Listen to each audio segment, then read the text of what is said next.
Hello, my name is Saranya Jayapragas. I am doing my final year of PhD under Associate Professor Sridharan, who is the Research Director of the Healthy Longevity Translational Research Program. And my research involves identifying how learning and memory processes are affected in Alzheimer's disease as viewed through the lens of neuroinflammation.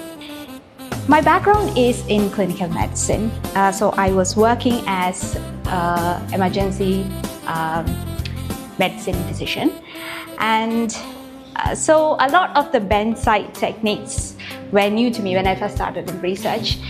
But what drew me to medicine in the first place was physiology and how it alters and almost distorts into pathological conditions, and the molecular mechanisms involved in that process, and how we can manipulate those very processes to bring it back to its homeostatic state.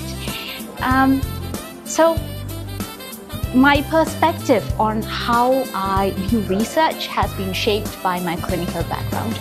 So it's rooted in the problems we face in the clinical setting and how research can help develop answers to counter that.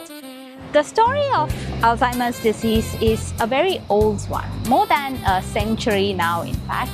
When Dr. Alois Alzheimer first met Mrs. August at the hospital he was working in at that time, where she was admitted because of her deteriorating mental condition, little would he have realized what that encounter would signify to medical science in the future. Because fast forward to a century later, and Alzheimer's disease is now the largest cause of dementia-related disorders in the world. And why is it that a disease that has been around for more than a century is still so critical? One reason is many countries in the world are facing a rapidly aging population. Case in point, Singapore. And aging is a predisposing factor for developing Alzheimer's disease. The second could be that even after a century of research, we still do not have a viable therapeutic solution to completely manage the condition. So it is imperative that we are able to develop a strategy to fully counter it, because as it stands now, once you develop Alzheimer's disease, then there is no way back. So why is it that we still have not been able to develop a solution? It could be because of the complex pathophysiological mechanism of the disease that we still have not understood fully yet. But through the research over the years, one factor has emerged clear, and that is the prevalence of neuroinflammation. So if we can understand how neuroinflammatory mechanisms work in Alzheimer's, that may provide an answer.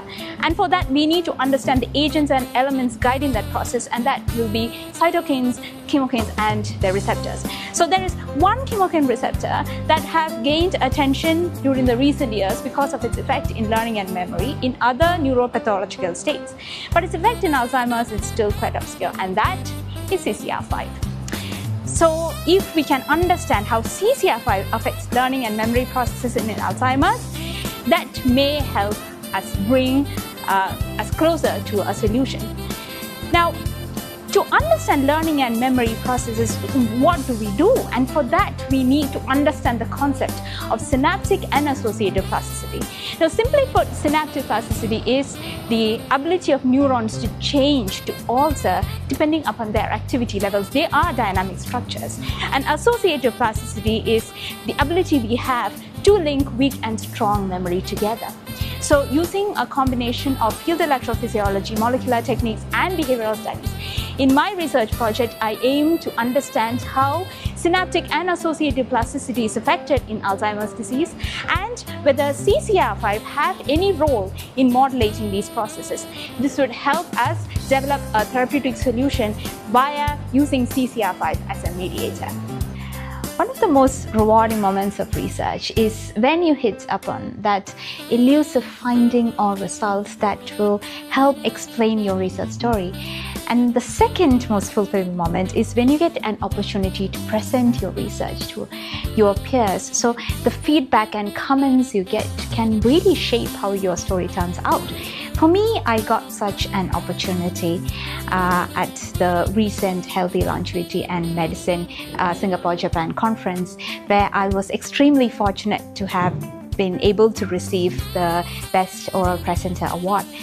This wouldn't have been possible without the tremendous support that I've received from my supervisors, Prof. Saji Kumar and Dr. Likwe, my wonderful lab colleagues, and my beautiful family who have been there through thick and thin for me. So I'm grateful for all of them for my research story and where I am now. Please feel free to connect with me via Outlook. I will be moderating the Q&A session later on, so please add in your questions and comments in the chat. Thank you all for listening, and see you guys later.